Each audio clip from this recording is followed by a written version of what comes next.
अधिया खेत। बुधिया के पांव जमीन पर नहीं पड़ रहे थे। वो तो बस जल्द से जल्द घर पहुंचना चाहता था, लेकिन आज घर का रास्ता बहुत दूर लग रहा था। सच ही है, खुशियां बांटने की बेचैनी बहुत बुरी होती है। एक क्षण की दूरी भी एक बरस के समान लगती है। बुधिया खेतों की मंडों को पार करते हुए गांव के करीब पहुंच गया। सरस्वती काकी बुधिया की अर्धांगिनी दरवाजे पे मिल गई। गोबर के उपले घर की मिट्टी की दीवारों पे पात रही थी। बुधिया को देखते ही बिफर पड़ी। बोरे बोरे कहाँ उड़ गए?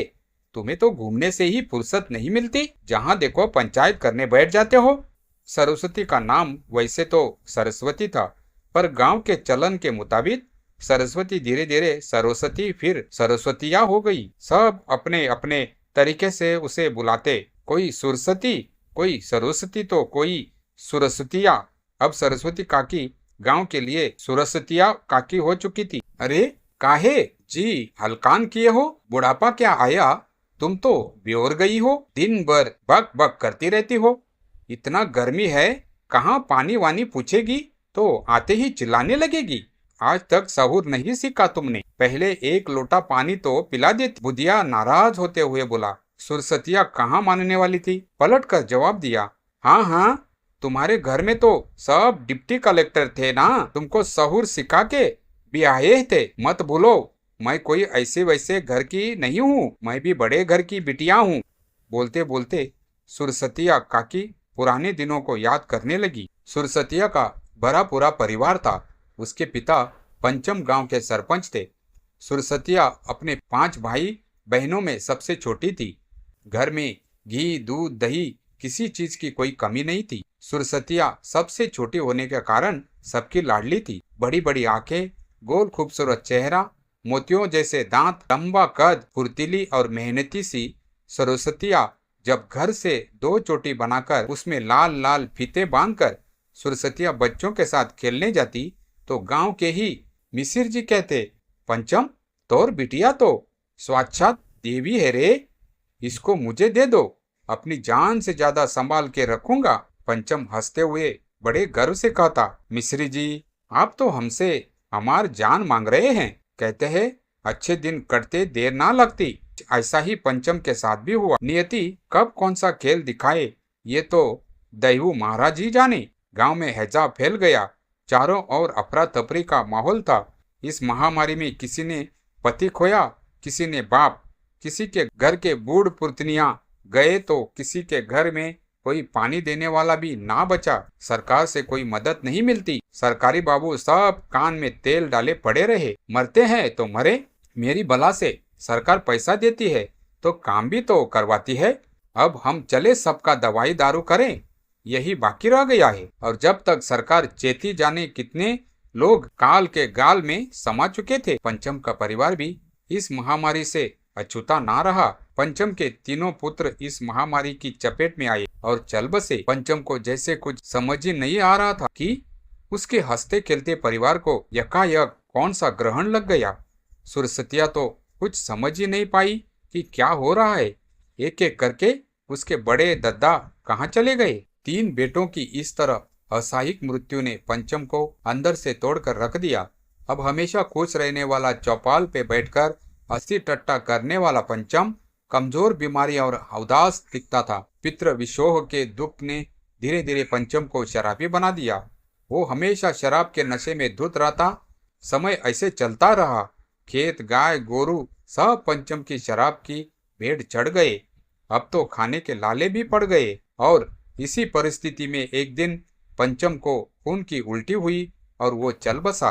अभी सुरसतिया अपनी बड़ी बहन और माँ के साथ इस घर में अकेली रह गई। जिस घर में कभी दूध घी की नदियां बहती थी, अब खाने को भी लाले पड़े थे। दिन जैसे तैसे गुजरने लगे। सुरसतिया की माँ ने जैसे तैसे करके सुरसतिया की बड़ी बहन का ब्याह पास के ही गांव के एक उधेड़ विदुर से कर दिया। परिवार बहुत प्रसन्न तो ना था, पर हाँ, खाने के लाले भी ना थे। 4-5 बिगाह जमीन थे, गोरू बछरू भी थे। कुल मिला के एक मध्यम वर्गीय परिवार था। पर नियति को यहाँ भी कुछ और मंजूर था। सुरसतिया की बड़की बहन पेट से थी। घर में सब खुश थे। प्रसव के दौरान बच्चे की नाल गले में फंस गई। जच्चा और बच्चा दोनों ही चल बसे। घर में सुरसतिया और उसकी माँ के सिवा अब कोई ना था। सुरसतिया अब तक अपनी बदनसीबी को अपना नसीब मान चुकी थी। दिन जैसे जैसे कट रहे थे, सुरसतिया अब सयानी हो चली थी। माँ इसी चिंता में गुली जा रही थी कि किसी तरह सुरसतिया के हाथ पीले कर दे। ऐसे में गांव की ही जीरा काकी ने बताया कि उसके मायके में लग्गू के यहाँ एक रिश्ता है। लग्गू का एक बेटा है बुधिया, 1 बीघा खेत है, गाय है, खेत में सब्जियां उगाते, बाजार में बेच आते, कुल मिलाकर आराम से चल जाता था। इससे अच्छा रिश्ता कहीं मिल नहीं सकता था। बुधिया की माँ थी नहीं, कुल पिता पुत्र ही थे। लड़का बहुत अच्छा था, मेहनती था। गरीबी सपने देखने का हक भी छीन लेती है। सुरसतिया भी किसी राजकुमार के सपने नहीं देख रही थी। उसने अपनी बदनसीबी से समझौता कर लिया था। अब तो दुख तकलीफ मुसीबत रोजमर्रा के काम जैसा हो गया था। हर रोज जूझता पड़ता था। आनंद फानन में सुरसतिया का ब्याह बुधिया से हो गया। सुरसतिया एक संसार को छोड़कर दूसरे संसार में आ गई। धीरे धीरे सुरसतिया ने घर संसार संभाल लिया। दिन गुजरते गए। सुरसतिया को ईश्वर की कृपा से एक पुत्र की प्राप्ति हुई। बड़े प्यार से उसका नाम सुरसतिया ने बुरिया रखा। बुरिया के जन्म के साल भर बाद ही सुरसतिया का ससुर लग्गू भगवान को प्यारा हो गया। समय अबाध गति से चलता रहा। बुरिया अब जवानी के दहलीज पर कदम रख चुका था। बाप बेटे दोनों खेतों में सब्जी उगाते, बाजार में बेच आते। जो कुछ भी आता चैन सुकून से कट जाता। बुधिया ने बुरिया का विवाह भी कर दिया। घर में बहू आई। सुरसतिया अब सास बन चुकी थी। सुरसतिया ने बहू को बेटी के समान प्यार दिया। कभी कोई काम ना करने देती। बहू कुछ भी करने जाती, सुरसतिया बिगड़ जाती। कहती, हटो, तुमसे ना होगा। आजकल की लड़की के देह में जान कहाँ होती है। एक हम थे, कटाई बुदाई चूल्हा चौकी सब अकेले ही संभाल लेते। मजाल है किसी को हाथ बटाने की जरूरत होती। मानव स्वभाव भी बड़ा विचित्र होता है। गुस्से से भी स्नेह और प्रेम प्रदर्शित कर देता है। उसके उल्हाने में अंतहीन स्नेह छुपा होता है। सुरसतिया भी वैसी ही थी। उसकी उल्हाना, उसके गुस्से में एक प्रेम था। साल भर बाद घर में पोते का जन्म हुआ। सुरसतिया तो जैसे संपूर्ण हो गई थी। पति, बेटा, बहू और अब पोता। कारी माई और देवू महाराज की कृपा ऐसे ही बनी रहे हमारे ऊपर। कभी कभी बुधिया के सामने हाथ जोड़ते हुए बोलती, पर वक्त ने एक बार फिर करवट बदली। एक रोज बुढ़िया सुबह सुबह अपने खेत गया। वही खेत में एक सांप ने उसे काट खाया और उसकी तत्काल मृत्यु हो गई। बुधिया और सुरसतिया तो जैसे जीते जी मर गए। कहते हैं सुरसतिया अपने लाल को छाती से लगाए घंटों रोती रही। गांव वालों ने जैसे तैसे करके बुढ़िया की अंत्येष्टि की। विषम से विषम परिस्थितियों में अड़िग रहने वाली सुरसतिया अब टूट सी गई थी। अब वो बात बात पे गुस्सा हो जाती है। बच्चे को खोने के दुख ने उसको चिड़चिड़ा बना दिया था। बुढ़िया का बेटा महज 1 साल का था। अभी सुरसतिया उसको लल्ला कह के बुलाती थी। अक्सर कहती थी, एकदम बुढ़िया जैसा दिखता है लल्ला। वो लल्ला में बुढ़िया को ढूंढती थी। इस बात से अन्य बिन्नी की जो चले गए वो फिर कभी लौटकर नहीं आते। पर हाँ, लल्ला में बुढ़िया को देखना उसको असीम सुख देता था। 1 साल तो जैसे तैसे कट गए। एक दिन बहू ने कहा, अम्मा, सोच रही हूँ कि मायके हो आऊं कुछ दिनों के लिए। सुरसतिया ने कहा, हाँ हाँ आओ, पर मैं लल्ला के बिना कैसे रहूंगी इतने दिन। मेरा तो दिल नहीं लगेगा कहीं। बहू ने कहा, अम्मा, लल्ला को आपके पास छोड़ के जाती हूँ। सुरसतिया को मुंह मांगी मुराद मिल गई। उसने हामी भर दी। बहू को मायके गए 1-1.5 महीने से ऊपर हो गए। 15-20 दिन बोल के गई थी, पर कोई खबर नहीं। एक दिन सुरसतिया ने बुधिया से कहा, सुनो जी, आप बहू के घर हो आओ, देखो क्या हुआ। बुधिया अगले दिन बहू के घर पहुंचा। समधी से बातें हुई, खैर खबर हुई। आखिर बुधिया ने अपनी बहू के बारे में पूछा तो उन्होंने भेजने से साफ इनकार कर दिया। बोलने लगे, अभी उम्र ही कितनी है बिटिया की, अब सारी उम्र हम उसको ऐसे नहीं देख सकते। उसके लिए हम दूसरा घर तलाश कर रहे हैं। बुधिया को काटो तो खून नहीं, उसने कहा। समधी जी, एक बच्चा है उसका, क्या होगा, उसको भी माँ की जरूरत है। समधी जी ने सीधा जवाब दिया, भाई साहब, वो तो वैसे भी ज्यादातर अपनी अम्मा की गोद में रहता है।